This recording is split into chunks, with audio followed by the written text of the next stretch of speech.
What is up, everybody? It's Dr. Vibe here, host and producer of the award-winning The Dr. Vibe Show. I have hosted and produced over 2,000 epic conversations over the last 10 years. And what makes our conversations epic?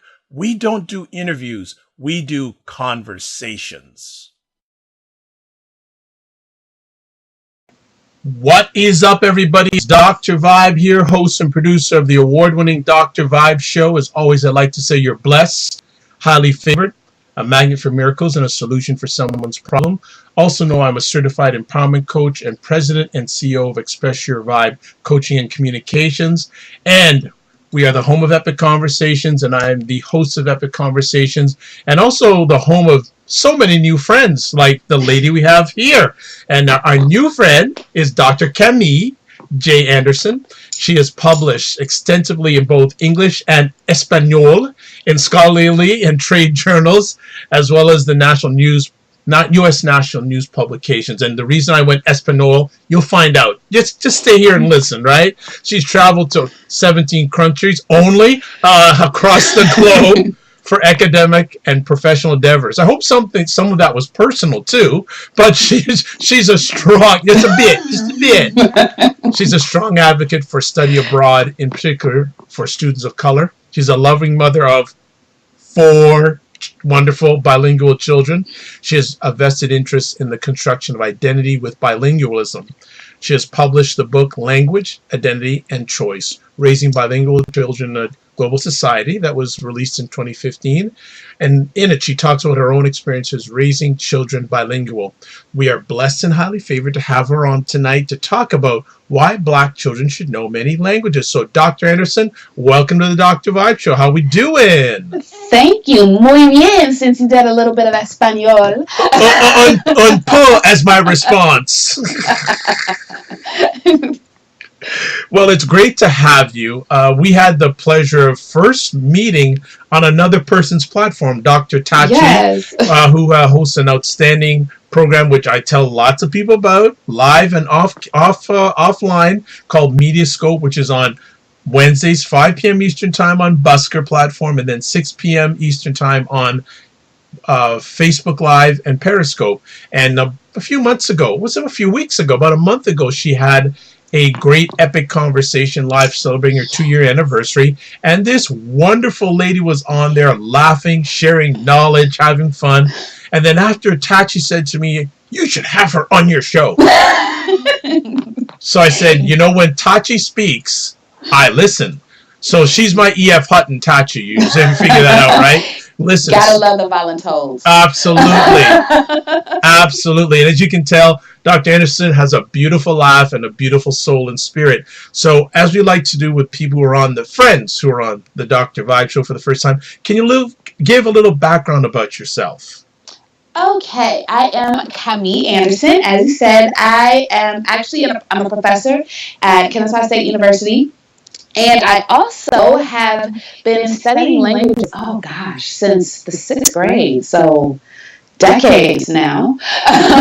But my bilingualism in the language actually came through the travel. All those countries that I've been to, plus some of my work experiences have actually helped with formulating this idea of being a bilingual Black woman, which there are way more than people think, but I'm an anomaly in some places, being both Black and bilingual. But I made the decision a while ago to be able to have children that were also going to be fluent in more than one language. And I decided from when the first one came out, day 1, minute 1, that's all he heard from me was Spanish. And I worked for each and every child that I had subsequent after that in order to make sure that there are more Black children that are fluent in a language other than just English. Let's see. Academically, my bachelor's is actually in Spanish from Bama College. I have a master's in international communication and cultural anthropology from American University, and I have a PhD from Howard University in communication and culture. Well, a few things already. That's going to take up the whole hour. We're not even going to talk about language. But Howard University, that's interesting because yourself, Dr. Tachi, and my father have something in common. That my father's a graduate of Howard University. Oh, okay. And he was actually actually, at one time at Howard University, taught by Toni Morrison. Oh, wow. Yes. Awesome. So there you go. So now I'm a little green. No, you're Dr. Anderson. You said that's what you're all about. No. So let me ask, growing up younger, where did the desire to even get your head into languages start? Well, this is actually a funny story. So I actually started off in Catholic school. And I was the youngest in my class because I started early. I skipped kindergarten, went straight to first grade at 5. But also being the youngest, I also moved up in classes. So I was in the first grade, in third grade reading, and second grade math, and I kept doing that through all of my classes. And by the time I get to 5th grade, I'm going to the 7th grade class for reading, but I'm reading a 12th grade reading book, and I'm in 6th grade math. So the nuns took it upon themselves to fill out an application for me to go to a gifted and talented school, but they didn't tell my mom. So my mom comes to parent-teacher conferences, and they said, oh, by the way, next year, she'll be at this school, and she needs to choose a language, either French or Spanish. Which one do you want? Spanish? And it started from there. It was just by happenstance. Wow. So, okay, sidebar. Where did you get your laugh from? My mom. Okay. Hi, Mom. From my mother. Thanks, Mom. We're reaping benefits live right now of your mother. This is beautiful.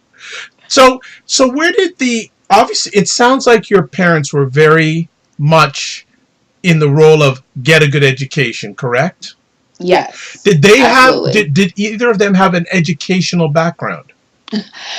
In education, no, but for most of my childhood, my mother was still in college. She actually, she had me when she was still in undergrad, and then after she worked for a little bit, she went back to school. So she completed her bachelor's and her master's degree while I was still a child. Wow. So I spent a lot of time on the college campuses and a lot of college classes because that's just how childcare worked in the 70s and 80s. You just kind of put the child in the back with the crayons and just kind of give that little mother look to the back if I moved around too much to make sure I stayed quiet so she can take her notes or take her exam or whatever it might be. And then never anything formally in terms of the field of education, but always around educational things. Sitting with her when she's writing her thesis and when she's having these group sessions and all of this, that, and the other. So always around educational things. Okay. What has your mother, during her journey and your journey, what are some of the things that she has taught you that you still instill in your life today? Oh, fortitude, absolutely. The way in which, she would send me away for the summer so that she could be able to catch up on work and saving money and making sure that, she can get whatever classes she needs to get done without having to necessarily worry about me. So I spent lots of summers in D.C. with my grandmother because of that. Being able to get the right tribe, because I didn't realize until I was much older how much all of the many godmothers that I actually have in my life were responsible for a lot of the things that kept me living, essentially. Sure. Winter coats, school clothes, things like that, because that was the tribe that she had around her. Childcare in a pinch because she had a test that she needed to study for. She needed to finish writing a paper. So I would spend hours in my godmother's apartment that was a couple floors down so my mom can write, and just hanging out with her, not realizing that that's really what was going on, and didn't really find that out until I got much older. So the whole idea of being able to stick with something, but then also making sure you have the right people and the right support around you in order to make sure that it happened. Excellent. So taking the languages in college, university, etc., was it challenging at all for you? Yes, it was. When I first started off, you couldn't tell me that this was something that I was going to be doing for the rest of my life. I got the grades. I did well in school just because I was going to do that. But understand the conjugation trips me up like it tripped everybody else up. And it wasn't anything. I didn't have this this natural ability to just excel. I had to work hard at it just like everybody else did. And even when it came down to when I got to high school and taking some of the upper level classes, the pre-AP Spanish and the AP Spanish, I sat in the AP Spanish class and I did really well on it, but I made the choice, no, I'm not taking that test. Because I'm not real sure what's gonna happen, so I'm good. I'm glad I have the AP on my transcripts, but I'm not gonna take the test. Excellent. All right. Well, graduating with all that stuff. Okay, you graduated. You come out. So what did you decide to do? Like, when did you decide to take it to this level? Okay, so when I finished undergrad, I actually finished early. So I graduated in December of 96. Although my class year, I still claim the class year of 97. And so during that time, I was like, I need to work. I can't just be in Atlanta, just hanging out, chilling. I got to be able to still pay rent if I'm trying to stay here. And I found a job in the newspaper, still old school classified. There was a hotel company that was looking for someone who was bilingual in English and Spanish. I had a degree in Spanish. I had just come back from study abroad in Oaxaca, so I applied for it. And I got the job because of that Spanish ability, and I was working for Palace Resorts in Cancun and Super Clubs at the same time. I was And you came back? And you came back? Okay, all right. I was based in Atlanta. So all right, I'm still okay. here. We just traveled to those places a lot. So I was going to those hotels on a regular basis for site visits and all of that type of stuff. And those how we do the press junkets, trying to get travel agents to want to book the hotels. So of course, we host them to come down and see the wonderful amenities that these hotels offer. But because I was the person that worked in the base office, I had to be able to speak both English and Spanish in order to be able to communicate with both hotel chains. And to help the travel agents that were working with us to be able to communicate with them as well. So I did that. I said, okay, I can probably do a job in language. And the question always come up, well, do you want to teach? No, I'm not teaching Spanish. Who does that? No, I'm not trying to teach. I just want to do stuff with language. Right. So I get my master's degree. And after my master's degree, I actually found another job with Capital Relief Services, which is a relief development agency based out of Baltimore. So I was working for them as their media relations specialist for all the Latin American programs. I was in charge of all of that stuff. So I did a lot of traveling back and forth to all of our countries where we had focused programming. So going to Guatemala because they were still recovering from the drought that was there. I dealt with Colombia because of what we were doing with the displaced folks that were there. I took a couple of press tours to different countries. We did some stuff in Haiti and Dominican Republic because of the whole migration issue. And then I had to spend about a month and a half in El Salvador after they had that huge earthquake in 2001 in order to help them to get their press packets together to be able to report out what was going on and how that particular office in San Salvador was working to address the issues of the earthquake. Wow. Okay. So what did you find out about yourself during all that journey, or the journeys you shared with us? And that's actually what got me to writing about my dissertation at Howard, because this whole idea of what does it mean to be a Black woman going to all of these places. Prior to me going to Colombia, I had no idea that there were Afro-Colombians. But I get down there, my first trip to Bogota, I'm supposed to be meeting with the bishops. So I go to meet with the bishops, and the first person to greet me was a Black man who was from one of the northern cities in Colombia, and trying my best to mask my surprise, my excitement, my oh my God moment, and still try to be, poised and professional. Hi, how are you? Encantada to me. But realizing that there was so much more, and being able to hear the stories of all the Afro-Colombians and talk about what it means to be Black in Colombia and how they were experiencing all these various types of oppression and marginalization, not just from the governments, but from the other entities that were present in Colombia in the late 1990s, early 2000s. we know what that stuff was.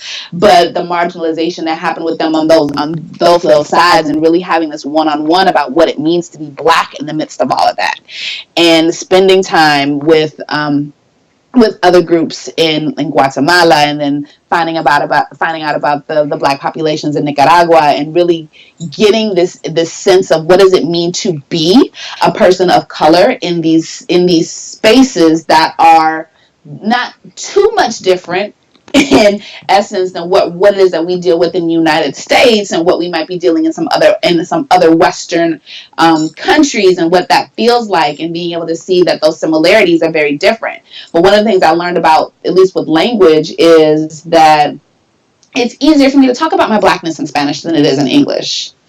Because how so? That's interesting. No, it's a very good point. Delve deeper into that thought process. Well, race is awkward and guilt-laden in English. And we can't talk about what it means to be of a particular race in English, because every single word attached to it has some sort of heaviness to it that makes it hard to be able to really discuss the fullness. If I try to discuss the fullness of how I see my Blackness, there's always going to be the yes, but what about the, and I know, but you can't say that it's like, and as opposed to just let me just talk about it. Let me just exist in it. And I can, in Spanish, even though I'm not, and I tell folks all the time, it's like, I'm not this, but if you want to know what my life is like in the U.S. being a Black woman, think about the mulatta here. I'm not mulatta, but our experiences are going to be the same. And being able to see how those changes and how those subtle differences just in the way that we use language can have a huge impact on how you're able to even talk about yourself. And I feel more comfortable talking about who I am as a Black woman in Spanish, because there are more words available to me that reflect not just the experiences, but also my feelings towards those experiences. Wonderful. There's so many different avenues we can travel down tonight. So I'm praying that we're getting a part 2 of this. So let's continue on this journey. When did you decide that it was important to raise your children bilingual? It was always in the back of my head, I'd say from grad school, from like my master's program on, but I wasn't really sure how this was going to work. After I left Catholic Relief Services, I actually left Catholic Relief Service to be a career-changing teacher in the school system. So I went, they had those programs, those special fellowship programs where you're not necessarily in education, but we're going to train you to be a teacher because of the need, and your experiences can help with that. So I trained to become a Spanish teacher after working with Catholic Relief Services for a bit, and then seeing those students actually help to really say, okay, I got to make sure that there's more stuff happening for Black and brown children when it comes to language, because I'm teaching these children I was in Prince George's County, Maryland, and I was also in DC. And it's not that they didn't know that language was necessary, but they didn't see the value of it outside of school. Well, what does this matter? And having these, I changed the whole way I taught the class. I would have what I call Culture Fridays with these students, in order to make sure that they saw, no, these are the Black folks that are in these Latin American countries that are doing things in Spanish. We had a whole unit on Afro-Cuban hip-hop in order to make sure that folks are able to understand that there are folks that look like you, that act like you, that do the things, that are interested in the same things that you're interested in. It just so happens they speak Spanish, and helping them to see the value of that. And the more students that came through my classrooms, the more I kept saying, there's got to be another way for us to make sure that there's some more urgency around Black children being able to speak more than English. And then once my now husband, then boyfriend, started talking, he was like, I've always wanted to have bilingual children. And I said, bingo, yes, that is exactly what we are going to do. That sealed the deal. That sealed the deal with him, right? That is going to happen. And so I started doing more research and looking at things a little bit more intensely. What does this look like if I was to raise bilingual children? what needs to happen in the house in order to make sure that this works. Where do I need to be working? What does he need to be doing? And started really looking into what that meant, and then telling them, was like, look, if this is what we're gonna do, this is what it needs to look like in order to make sure that they're actually successful. This is what we need to do at home. These are the types of things we want to try to find for them outside of the home, if possible, in order to keep this going, so that we can say that more than bilingual, but actually biliterate, where they can read, write, and speak in both English and Spanish equally. So it was a conversation that kind of, I've always dreamed of. I said, yes, we're going to take this dream and make it a reality. Yes, let's do this. So going back to these culture days that used to have at the school level, what was the initial reaction of the community to those things? At first, the first time I introduced it, because I eased into it. So the first thing I did is I said, we're going to play West Side Story. So we played West Side Story, and we're talking through this movie, but we're talking about it from a different perspective. And we're talking about, well, what is this thing? What was the tension that was happening between the Sharks and the Jets? Why was there this tension? Have you seen this before? What does it look like? Well, why do you think that they felt this way about the Sharks the way that they did? And hey, did you know the person that played the girlfriend, not Maria, but the other one, did you know that Rita Moreno, she's the one that was in there, did you know she's got black in her? Let's look at some of these actors. And then I pull the actors up and I pull some of their bios and start talking about those things. And so I had to ease into it. But once I did, they looked forward to it. What are we going to find out about the black people in somewhere else now? Well, where else? Or they would come and ask me, well, at the time my maiden name is Carrie. They're like, well, Miss Carrie, what are we going to talk about today? Well, they got black people in Mexico. Actually, yes, they do. Let's talk about it. And being able to help them to start asking more questions, and then telling them, hey, did you know that there's an entire African country where the national language is Spanish? What? Yes, let's talk about Equatorial Guinea, shall we? And getting them just easing it in, and then once they had the hunger for it, just dumping it all into their little brain so that they can have it. Nice. So the curiosity. Mm-hmm. Very much. That's a very interesting story. So you're doing you mentioned about your family. What are some of the things you do as a family, you and your husband, to make sure that your children are the way they are? They can relate in two different languages, two different environments. Because ironically, a few weeks ago, I had a gentleman who's an African American who lived in Chicago with his family, whom has moved to Mexico to give his children, both boys, a different perspective on culture, etc. So what are some of the things that you have done or are doing right now to foster that mindset within your children, for children? Well, one of the things that we do is we split the languages. So he speaks to them in English, I speak to them in Spanish. So one, to help them with the rules, and then two, to make sure that they're able to listen and attune their ears in a way where even if they might not know the word in either English or Spanish, they still get the right grammar sequence. That should happen when it comes to being able to learn the language. Then it was just a matter of, I'm in Atlanta. We've got pockets and huge pockets of black populations, but then being able to find, okay, are there other schools that offer dual immersion programs? And we actually lucked up in finding a trilingual school that was black owned and black run, and we put our oldest son in there first, and then we brought our second son in there afterwards, and they were learning English, Spanish, and Chinese. It was a full immersion school. They had, I think, maybe 10% of the day was English, 10, maybe 20% of the day was in English, and everything else was in either Spanish or Chinese. When the twins started coming, we knew the twins were coming, and we had to make some financial adjustments to that. But we were able to find a public school that was also dual immersion that we were able to put the oldest child in while we were able to still work in founding a preschool for the other three that was dual immersion. So trying to make sure that they were in language all the time, but then also making sure that first and foremost they knew that the language was going to come from us. They knew that they were going to get that English and that Spanish from us regardless, because you never know what happens in programs. Schools work, schools don't work, they succeed, they don't succeed, and you still got to be able to make sure that you can keep that continuity going with them in order to make sure that they keep the language.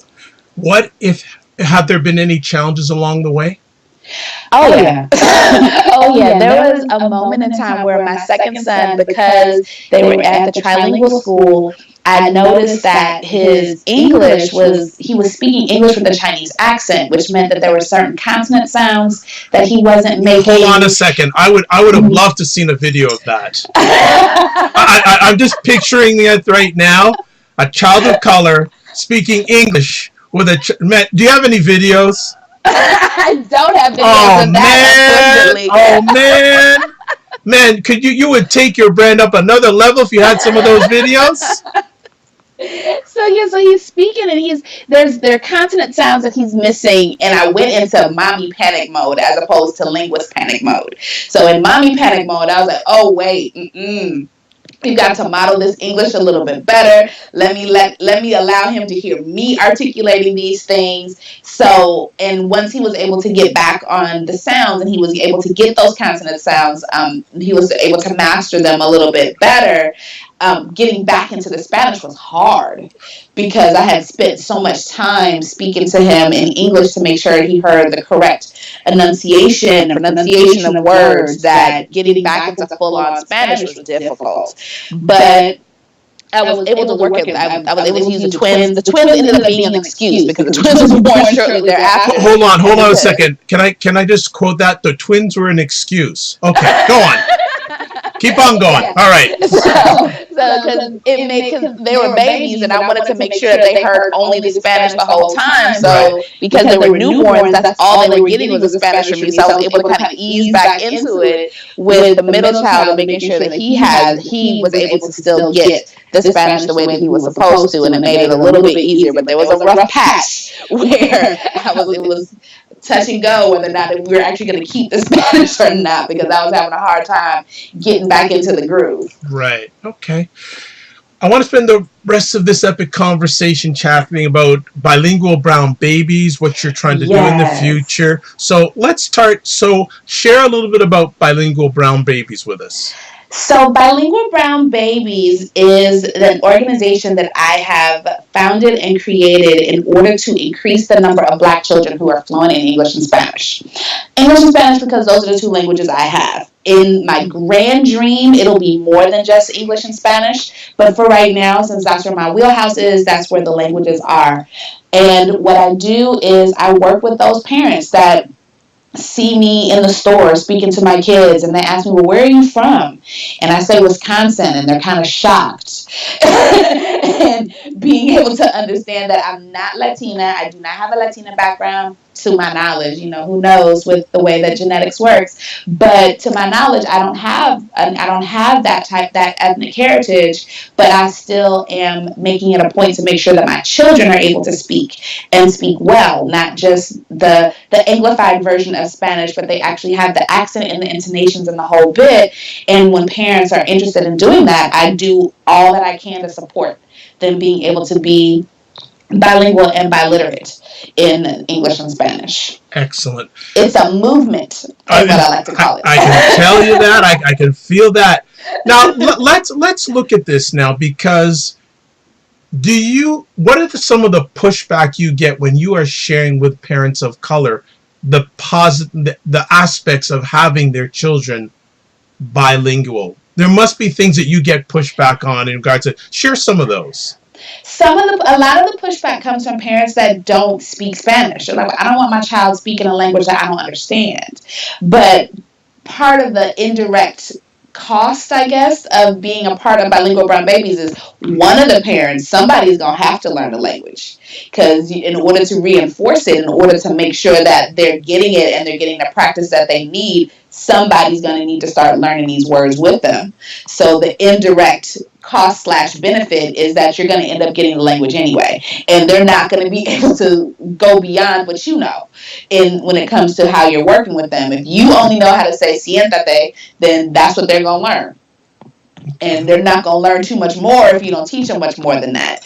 So there's pushback in terms of not knowing the language. Then there's pushback in the classic joke / pushback. Well, I need my kids to master English, and I need to get them out of ebonics. And it's like, well, ebonics isn't really a language, but that's a whole other conversation. Okay. All right. But so then there's that where and then this whole idea of we just don't do it. We don't, there's not enough of us, or not enough models, or not enough examples of those of us that speak another language. Or there are models and there are examples that people just don't know. You're talking about the friend of yours that moved to Mexico for his 2 sons. That's the exact same thing that happened with Felicia Rashad and Debbie Allen. That's why they speak fluent Spanish. Their parents moved them to Mexico for exposure and to be able to get the language. And most folks don't know that. Most folks don't know. They remember Felicia Rashad speaking Spanish on the Cosby Show, but they don't really realize how deep that actually went. It wasn't just that she learned how to say that because they were her lines for the week. It's something that she knew. Something that was a part of how she identified when it comes to her linguistic repertoire. Wow, I love that linguistic repertoire. I love that. Sounds nice. But so what do you say to a parent or parents and say, hold on a second, my child is having a difficult time trying to master English. Why are you throwing Spanish into the mix? Won't that cause confusion? No, actually, it actually helps it a whole lot, because the ways in which they have to learn how to speak in Spanish and learning those rules of grammar that we don't think about. Like, we don't necessarily talk about definite articles and subordinate clauses on a regular basis, but in order to learn Spanish, they need to know what those things are. They need to know what a subjunctive verb is, and it actually helps them being able to have that extra language as a part of how they're able to communicate actually helps them with reading, helps them with their test scores. The public school that my oldest son was in just last year, they were at the bottom in the state when it came to testing in terms of reading and ELA. Wow. And they just tested their inaugural class of dual immersion students. This is a majority black school. They took the milestone for the first time this year, and the test scores for that school went up by 20 points. Congratulations. Just because they took the test. So now, for those who don't know, I'm based in Toronto, Canada, and Dr. Anderson's in Atlanta. So I'm going to ask these questions because I just don't know, but I want to find out what majority of public schools in America, off the top of your head, offer Spanish. Oh my! Oh my! Yeah, you went there. You went there. There are lots of schools that offer foreign language and Spanish being that primary language that they offer. I think the gap is the expectation of our students in America is not to be bilingual. That's not the expectation. The expectation is exposure. So although we have these outcomes where we want the students to be able to communicate this way and be able to say these sentences and understand how to express these particular types of emotions in the language, after graduation, there's nothing to say, keep that up. It's really, the way it's even presented to the students is, you need to take foreign language in order to graduate. Not, you need to take foreign language because this is going to be enriching, it's going to help you in terms of the workforce. Did you know that if you keep this up and you become bilingual, you can make upwards of $7,000 at minimum more than the average person that doesn't speak a language? They don't have those conversations. It's do this to graduate. And much like everything else, they get it and it goes in one ear and out the other. And they're reteaching the same stuff every summer after every summer for the same reasons that they're teaching all the other subjects over and over and over again, and it just doesn't stick because we don't have an environment that supports them being able to be more conversant and not just oh yeah, I took that in school when it comes to foreign language. Okay, so educate me some more here. Is it required in public school to? Not all schools require it anymore. Okay, because I can relate to this because I took French until the end of high school, and then I took it at the end of high school. I only got like 70-something%, and I said, if I take this in college or university, I'm going to get slammed. I never took it again, but I still have this longing to take it because for many people who may not know, Canada has two national languages, English and French.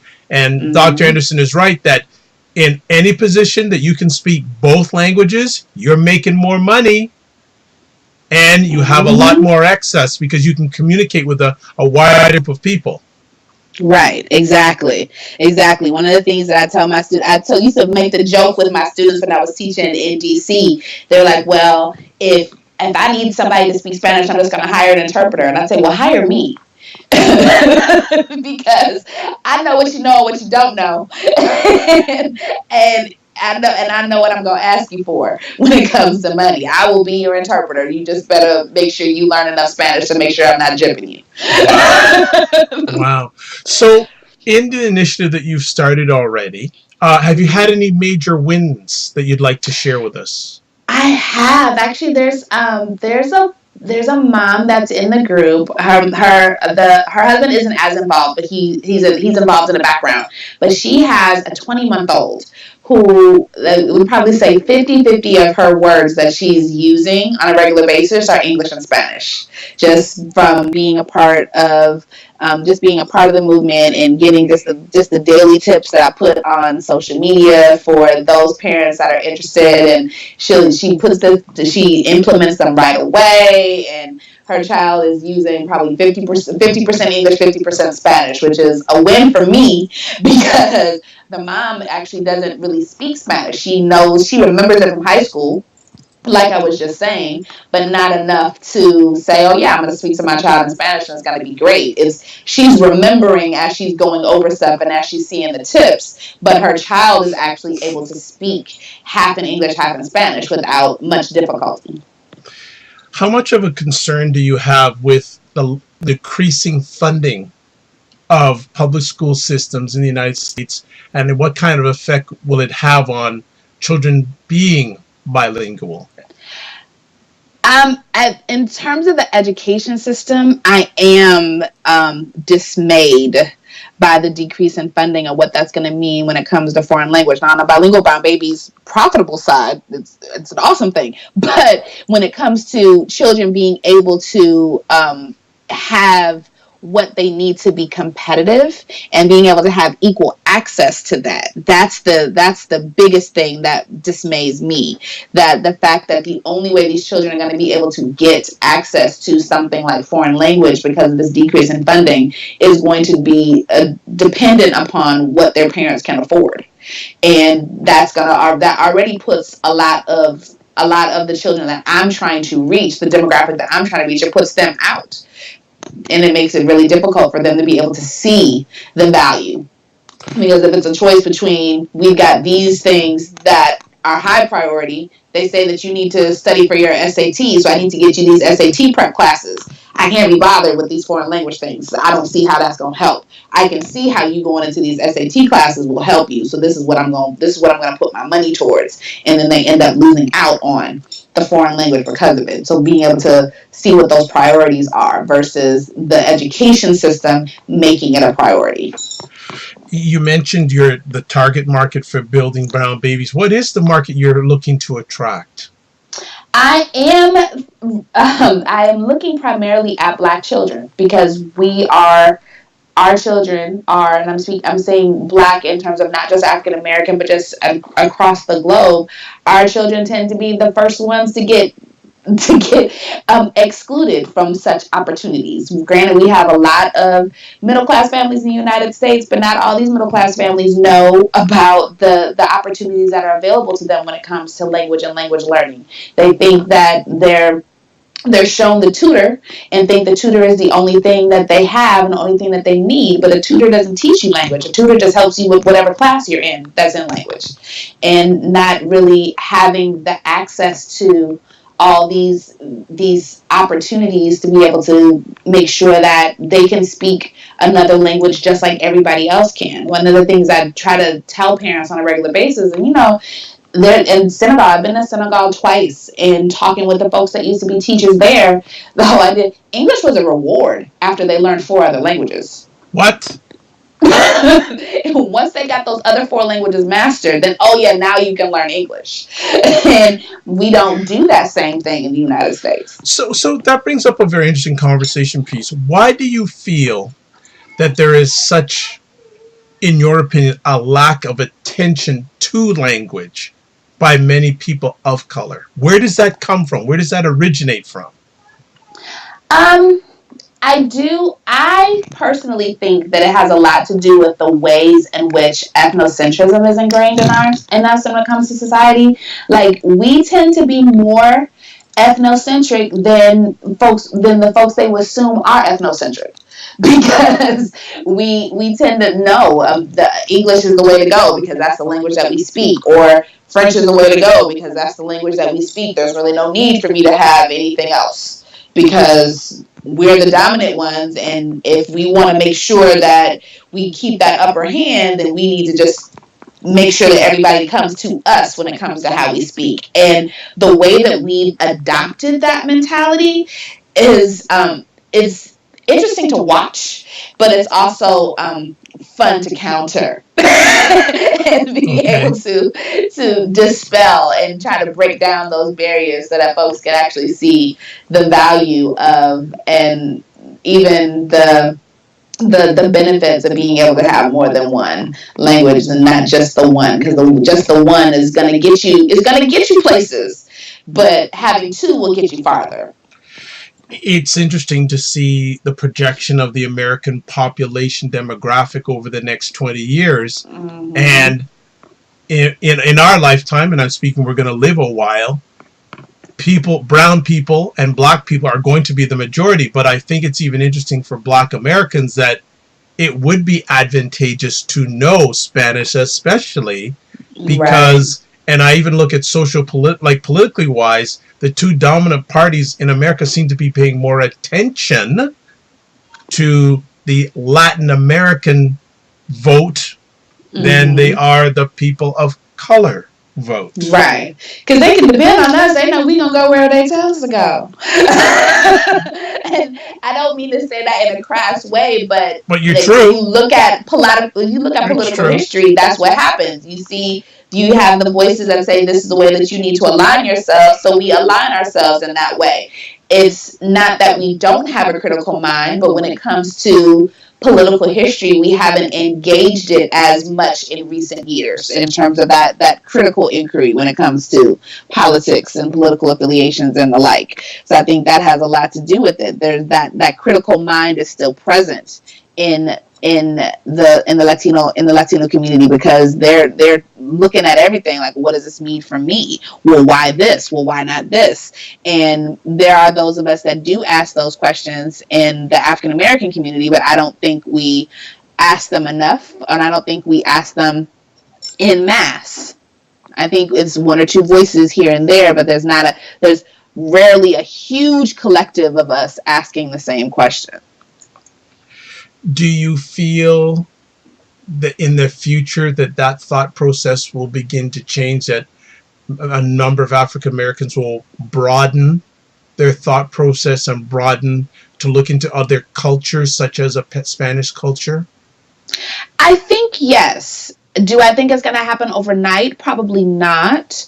But I do think that there are enough folks that see the advantages, the benefits, the ways in which this type of socio-political posturing can actually help in terms of making sure that we're able to move in particular ways. We can advance the people by working with other people.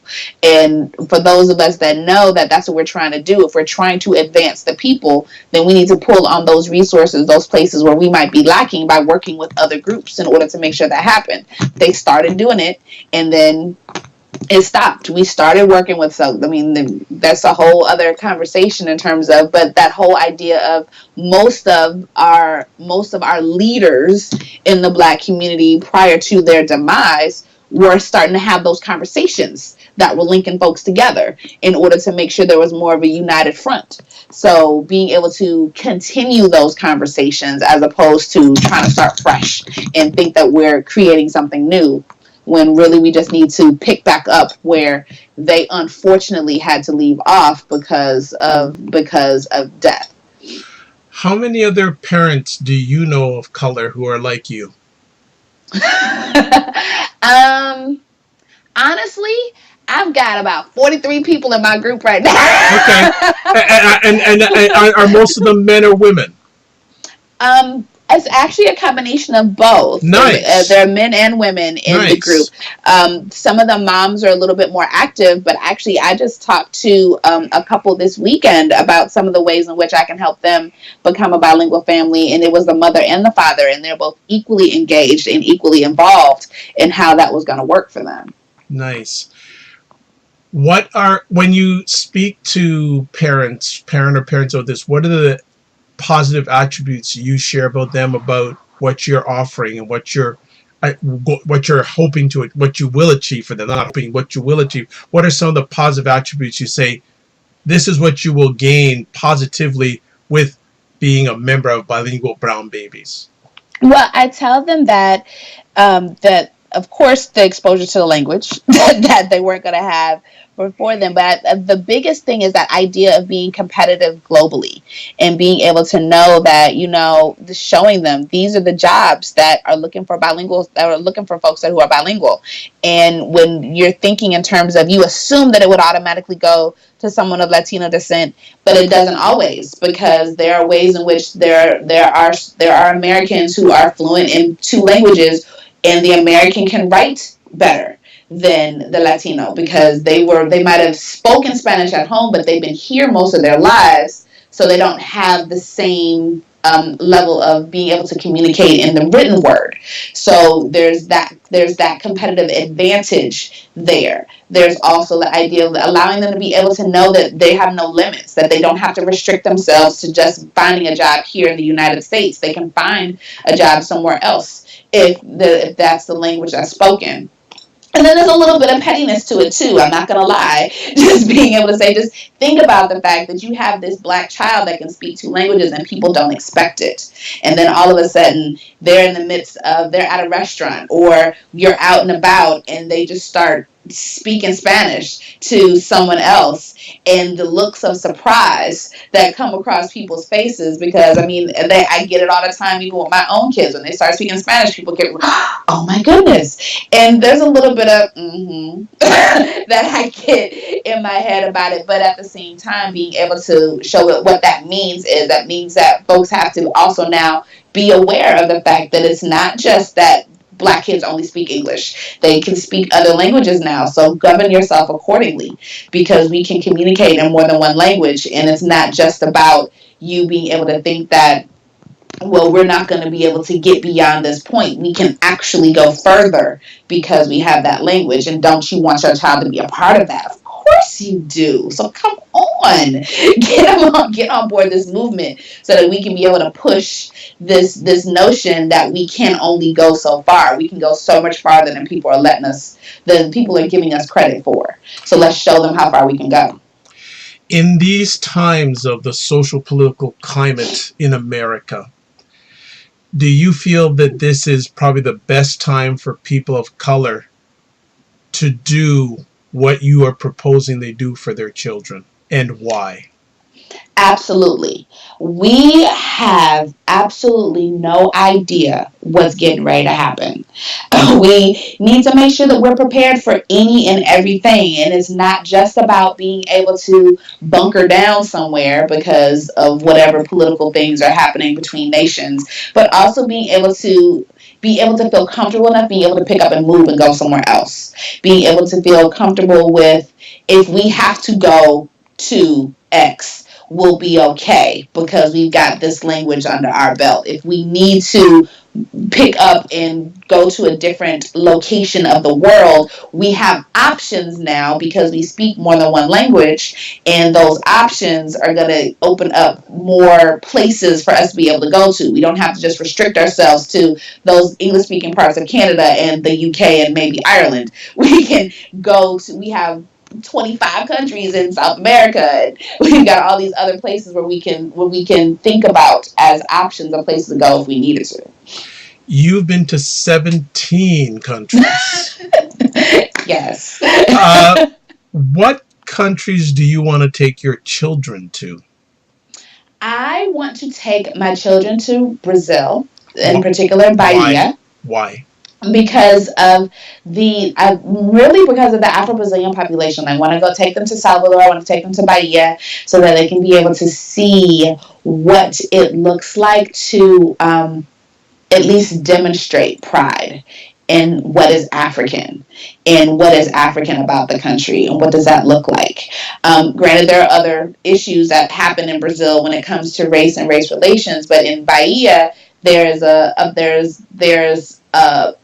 reverence of those things that are of African heritage and allowing my children to be able to see that up close and personal and what that looks like.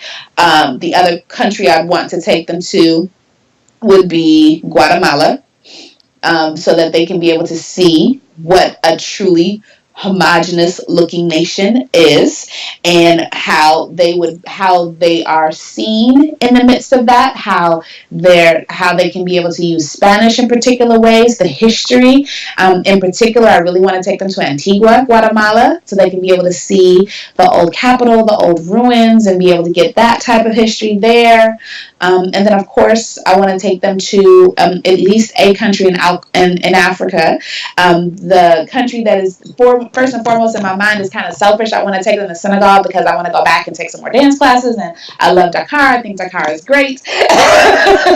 But and then also being able to allow them to see the island of Gore and being able to see the House of the Slaves and get that history and understand that and just really see what it looks like to be a nation that is relatively stable, because Senegal is one of the more stable countries in West Africa, and being able to see what it looks like to just have Blackness running everything and what that means and how that can speak to their minds, even in particular ways about what they're capable of and what they can do and what's laid out before them in terms of possibilities. Those are probably the three main ones. of probably about 40 more, but we just said a little to 3 here. Right. Speak to parents of color here, and deal with this conversation piece. How important do you feel it is to especially Black Americans' futures or Black North Americans' futures of the impact of their children knowing more than one language? How important is it to Blacks' futures? It is critical. I don't think we should sleep on how important it'll be for us to be able to have more than one language available to us. Language has been a tool for marginalization and oppression for us for years. That is how the whole Ebonics debate came up in the first place. And it is a way for us to be able to flip it on its ear by not just taking the classes that they say that we have to take, but going beyond that. It's going to position us in ways that I don't think we've ever fathomed in terms of how we can be connected to people, how we can be able to advance ourselves, how we can be able to make moves at a quicker pace, because we'll have more available to us because of the idea of language. And I'm not just thinking in terms of Spanish. I mean, at the United Nations, you can't work at the United Nations unless you at least speak French. So it's English and French, and then whatever other language you might know after that. So it's not just in regards to English and Spanish, just in general, learn something else. We've got large populations of folks that are starting to learn Mandarin now. And what that means to have a Black child that speaks fluent Mandarin. I'm trying to get my kids back in Chinese class classes so that they can be able to pick that back up. Because my oldest child was actually writing in Chinese before he left the trilingual school, and I'm trying to figure out a way to get him back in that so that he can be able to get back into using that language too, like being able to be that what is that Appia calls that cosmopolitan, that being truly cosmopolitan, because you're able to speak languages, you're able to adapt and integrate with, not necessarily in terms of changing yourself from an assimilationist perspective, but more so being able to find yourself being yourself in the midst of other places and other worlds and other cities and other locales, in order to be able to get this full-on holistic view of what it really means to be a global citizen. It's not just that you have stamps and a passport. It's that you have stamps and a passport, and there are experiences that have shaped you in a particular way, and language will help with that. Wonderful. Well, I know we're getting soon to the end of our epic conversation. Do you have any final comments you'd like to share with our audience? One of the things that comes up a lot when I'm talking to parents is this whole idea of it's too much to do. It can be intimidating to think about this whole idea of trying to get your child to master another language, especially if you don't speak it.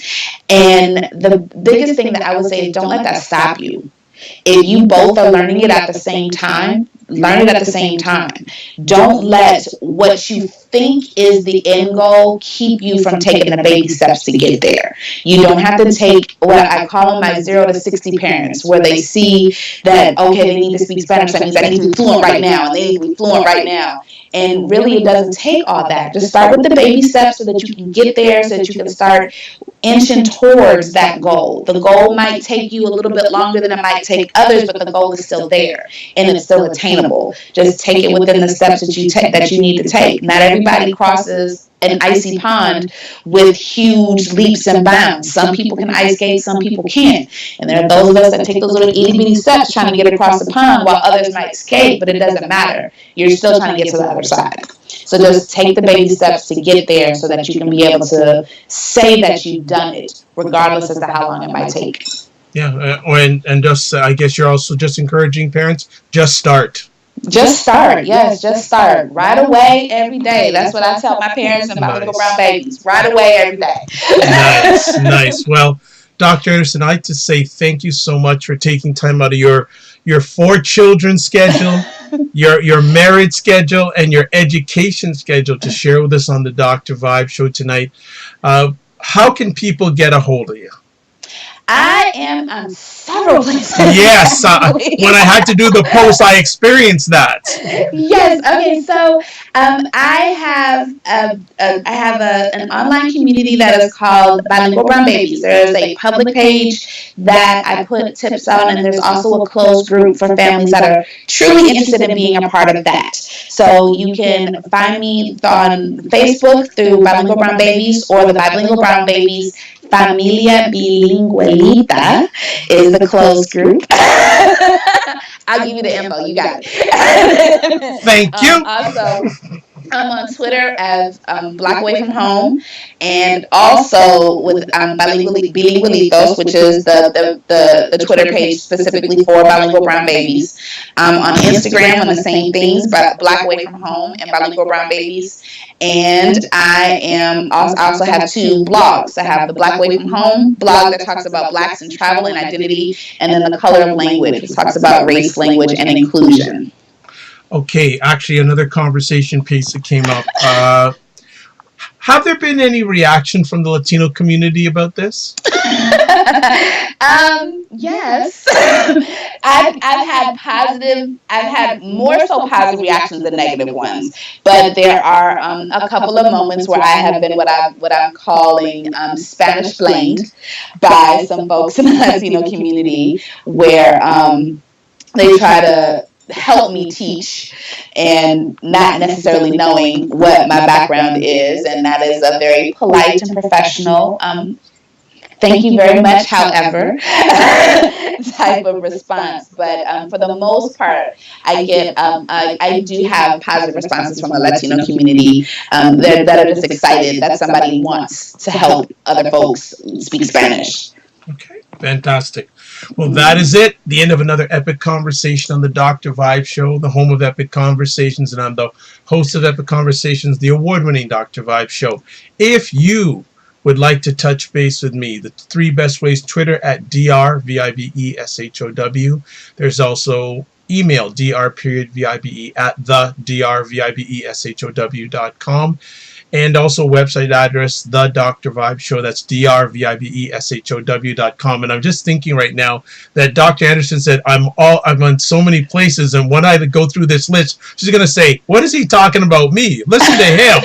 So if you want to catch replays of my epic conversations, the webcam wise, just go to the YouTube channel, the drvibeshow.com. We've got around 200 and almost 250 subscribers over the last 4 or 5 months. So thank you so much. So if it's in your heart, please become a subscriber. I put up at least one new epic conversation every week, at least. And if you want to hear audio replays, website address, there's also Apple Podcasts, TuneIn Radio, iHeartRadio, Stitcher Radio, Google Play Music Store, selected replays on thegoodmenproject.com and also wjmsradio.com. You can also know that I am a brand ambassador for Cuisine Noir magazine, which is the only African-American online magazine dedicated to African-Americans in food, wine, and travel. Maybe they should do a feature on you, Dr. Anderson. That would make sense. That'd be making a lot of sense. Also, I'm a certified empowerment coach, president and CEO of Express Your Vibe Coaching Communications. So if you would like a complimentary 30-minute empowerment session, please touch base with me, because I believe that the more empowerment you have in your life, the better life you'll have for yourself and the better you can help others' lives. And finally, I always like to say two things. Live your life as a dream. If you can dream it, you can make it. And finally, sometimes you have to get smaller to get stronger. So we have another epic conversation, ironically, coming up on August 30th with someone named Tachiada.